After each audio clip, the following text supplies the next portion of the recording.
Good morning. In the previous lecture, we talked about four rules, first four rules of the do loop. Still 7 rules are left. Let us start with the fifth rule. Rule number 5.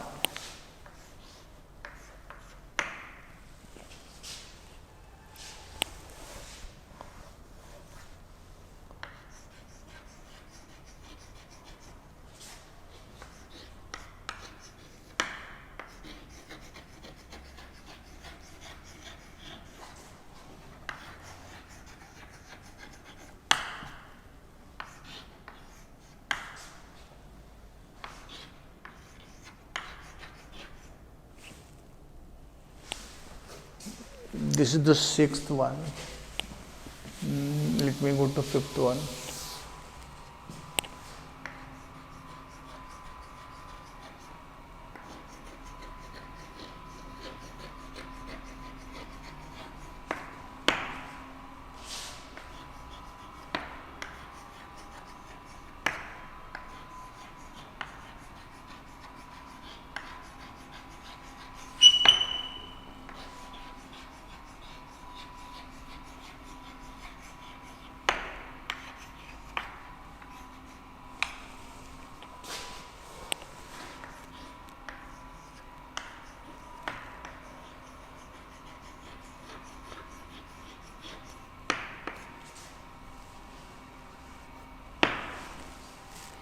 Rule number 5.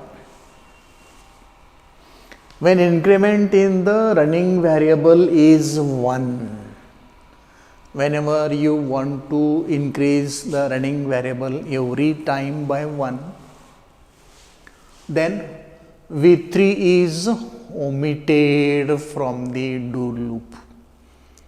Whenever you want running variable is to be increased every time by unity by 1, the variable V3 may be omitted from the do loop. For example,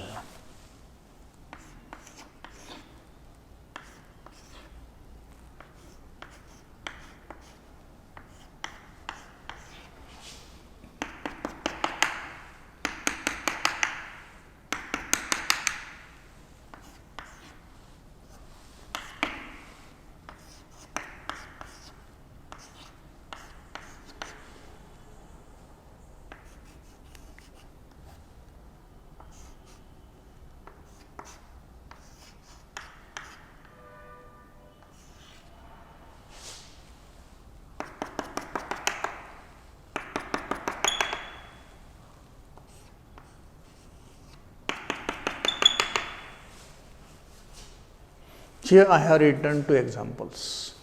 First example, second example. Do line number of last statement of do loop, running variable k, initial value 1, final value 10, there is no increment V3. It means that there will be 10 iterations. These statements inside the do loop will be executed 10 times. First, when k is equal to 1, execution is done. Control will come to this statement number. It will go back to this. There is no increment. When there is no increment, it is assumed by the control that increment is 1. K will become 2. Whole do loop executed will go back to k, incremented by 1 automatically. K will become 3. This will be continued till k becomes 10 and once the loop is repeated. In this case, the do loop is repeated 10 times. Because initial value of running variable 1, final value of running variable is 10, and when we count from 1 to 10, there are 10. So 10 times this loop is repeated, as V3 is not mentioned here, V3 is omitted. Whenever V3 omitted, the increment is assumed to be 1. The control automatically considers the increment as 1. The same thing is going to take place in the second example. Now the initial value is 2, and therefore what will happen? The do loop will be repeated 9 times, 2 to 10. Instead of this 2, if I put 5, it will be repeated 6 times, 5, 6, 7, 8, 9, 10. For these 6 values of L, because V3 is not mentioned here, V3 is omitted. As we have omitted V3, the compiler of Fortran automatically assume that the increment is 1. By default, the compiler takes increment as 1. Okay, so whenever the increment V3 is 1 in the do loop, there is no need to mention V3, just omit it. The compiler will understood that the increment is 1 and it will work taking V3 is equal to 1 automatically. This is the fifth rule. That is, when increment in the running variable is 1, whenever we want increment in the running variable by 1, V3 can be simply omitted. There is no need to mention V3. Without mentioning V3, Fortran compiler will automatically take this increment as 1 and the do loop will be executed automatically. This is about the fifth rule. Now let us go to the sixth rule, rule number 6.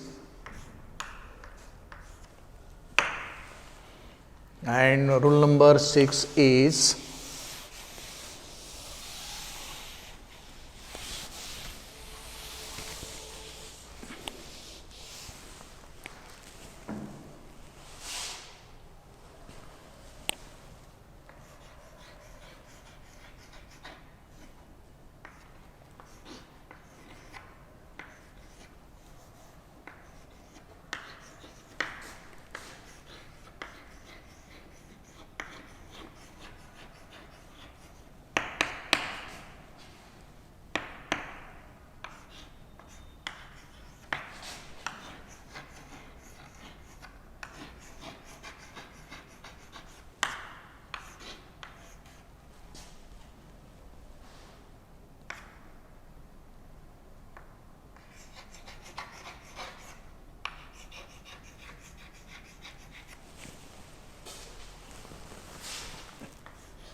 rule number 6. See what is rule number 6. When increment V3 is positive, initial value V1 of running variable is always less than its final value V2. Whenever increment V3 is positive, then initial value V1 of the running variable is always less than final value V2, and when increment V3 is negative, initial value of the running variable V1 will be always greater than its final value V2. Let me write two examples corresponding to this rule.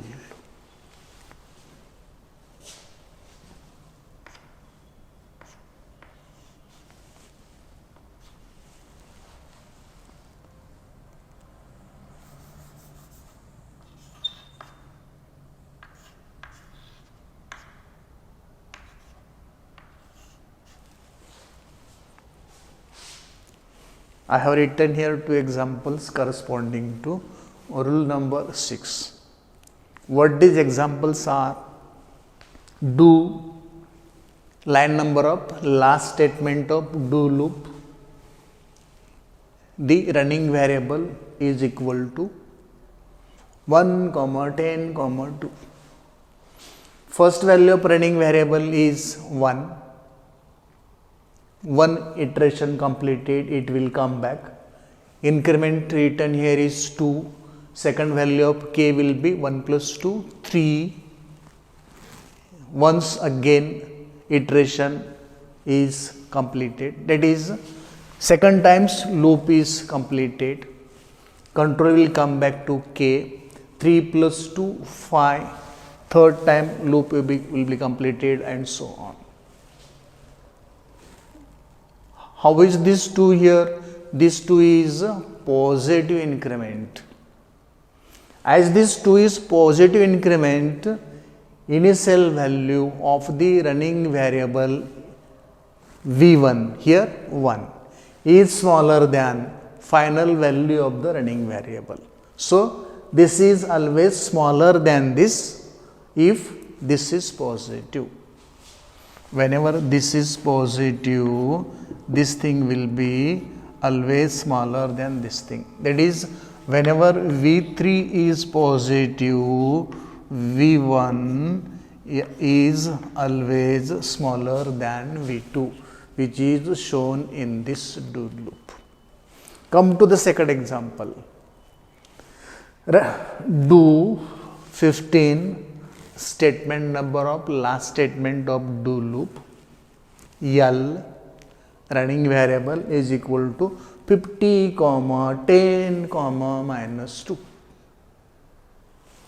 50 is greater than 10 because the increment V3 is negative.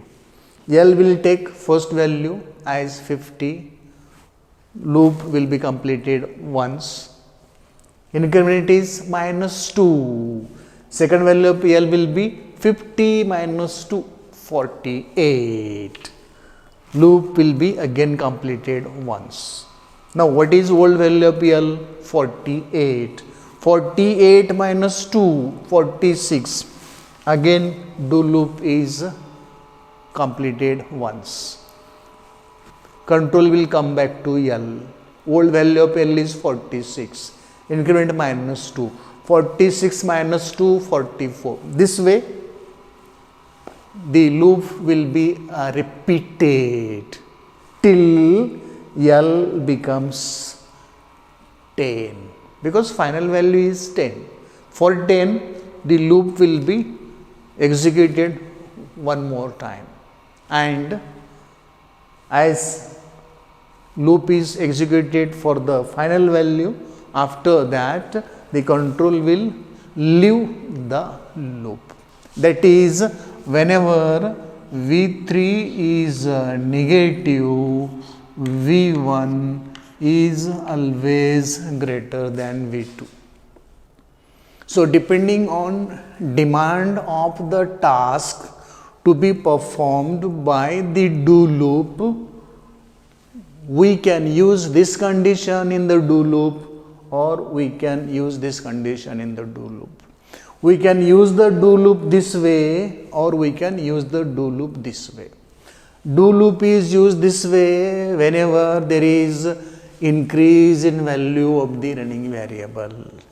Do loop will be used this way whenever there is decrease in value of the loop variable, and this is in accordance with the tasks to be performed by this do loop and this do loop.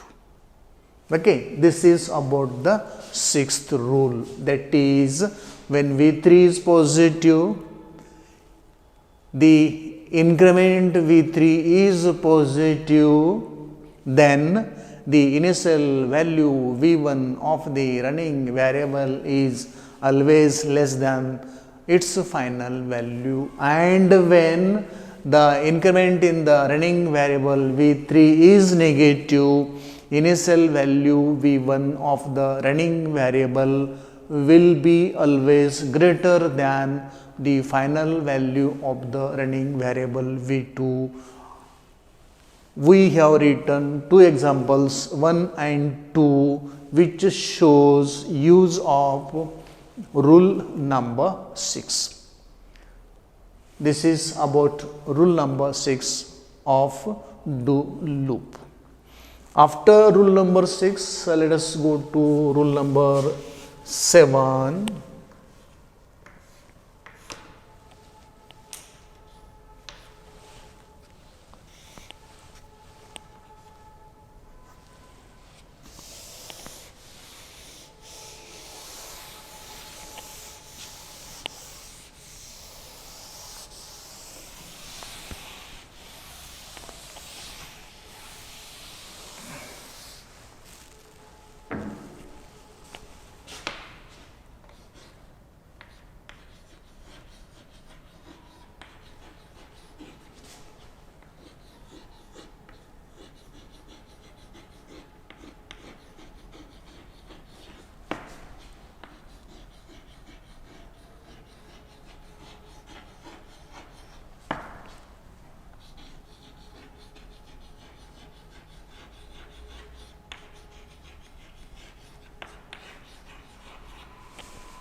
Rule number 7 of do loop.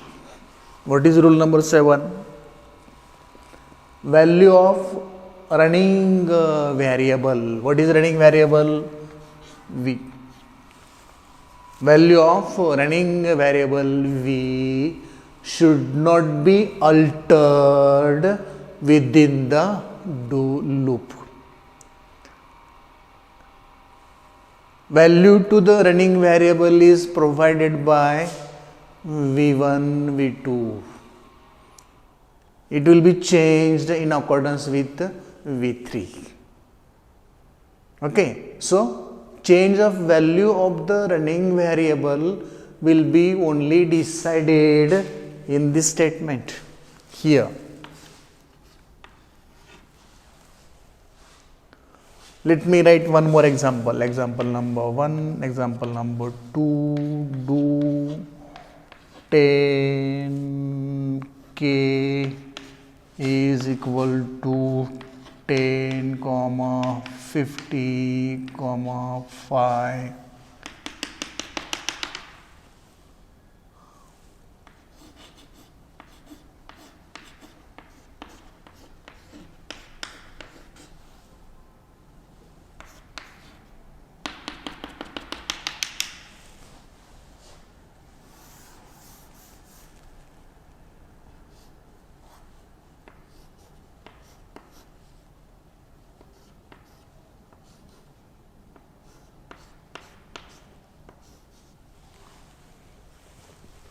Let us come to these two examples. When we set the loop here, do loop here,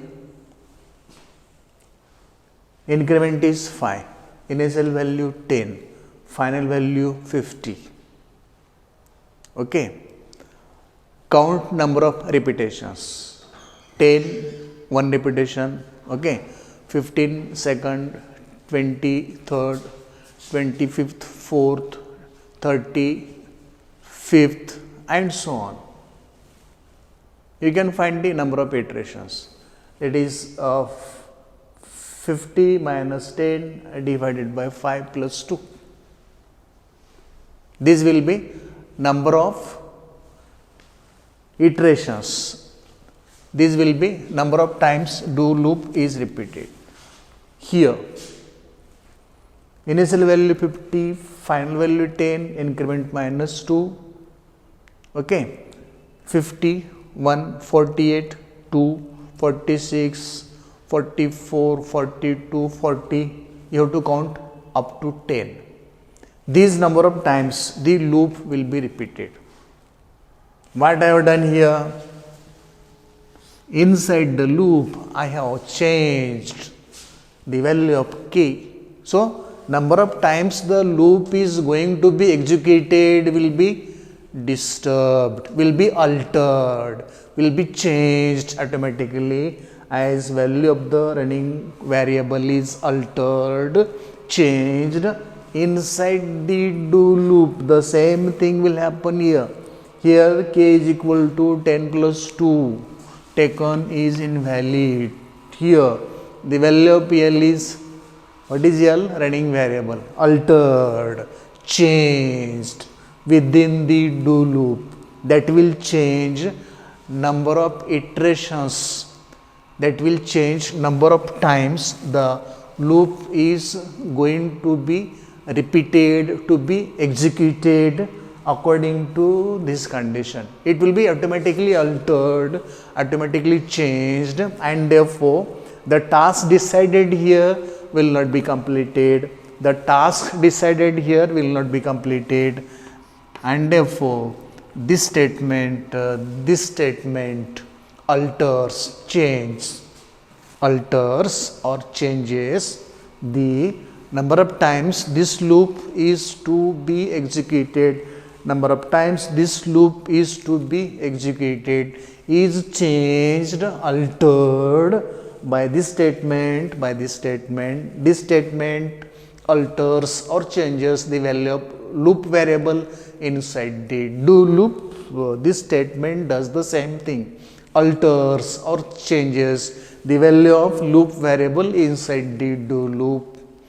That will create a problem, that will not allow this task to be completed, and therefore rule number 7 is always observed while using the do loop. And what is rule number 7? Value of running variable. It is not necessary, it should be taken as v. It can be taken any letter. Okay. In the general format, in the general structure of do loop, we have taken v as the running variable, so I have written v here. But in this example, I have taken running variable as k. In this example, I have taken running variable as L. So, value of running variable should not be altered, should not be changed within the do loop or inside the do loop. That will change the structure of do loop we constructed here. Structure of do loop we constructed here will be automatically changed by this statement and this statement, and therefore this and this is not allowed according to rule number 7. So, while using do loop, we need to remember the rule number 7. Then rule number 8.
Rule number 8. Control cannot be transferred from a statement outside the do loop to a statement inside the do loop. And the examples are: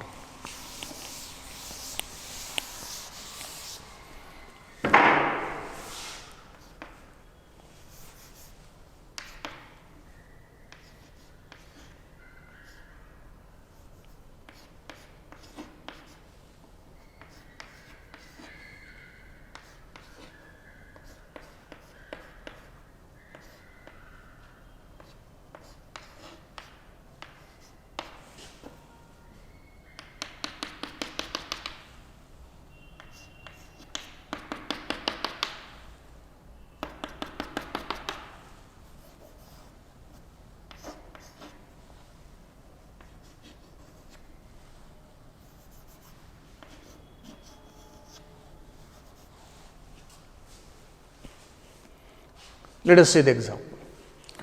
Do loop is starting here.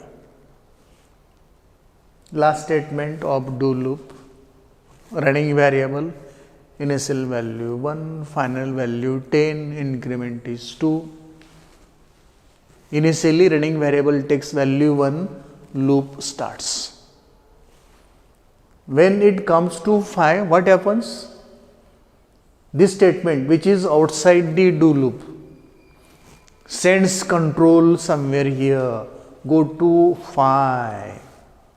It means that before starting this do loop, before assigning any value to the running variable I by this statement, the control from this statement, I may write this statement number as 3.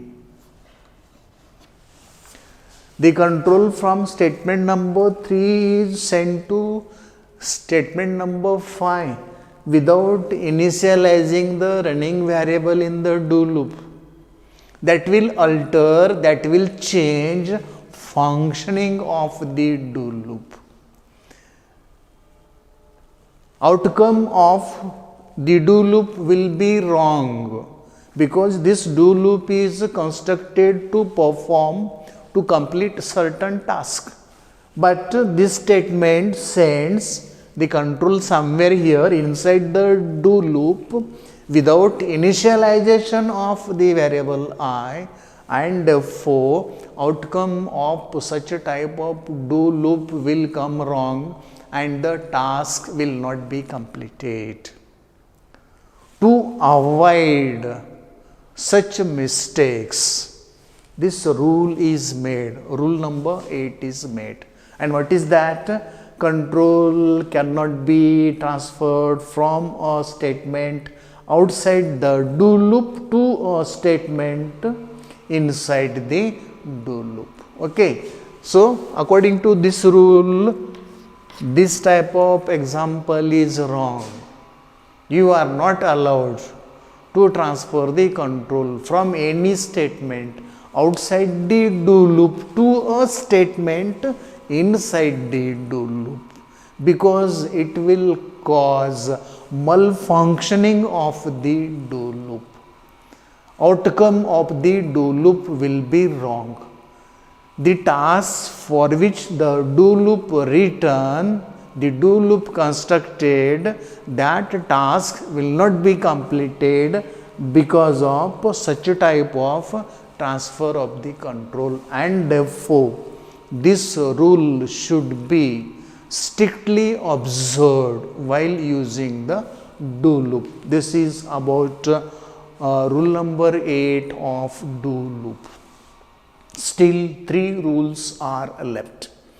This video will become bigger if I go to remaining 3 rules. So it is better to stop here, and in the coming lecture we shall go for remaining 3 rules and the next article from our syllabus. Thank you.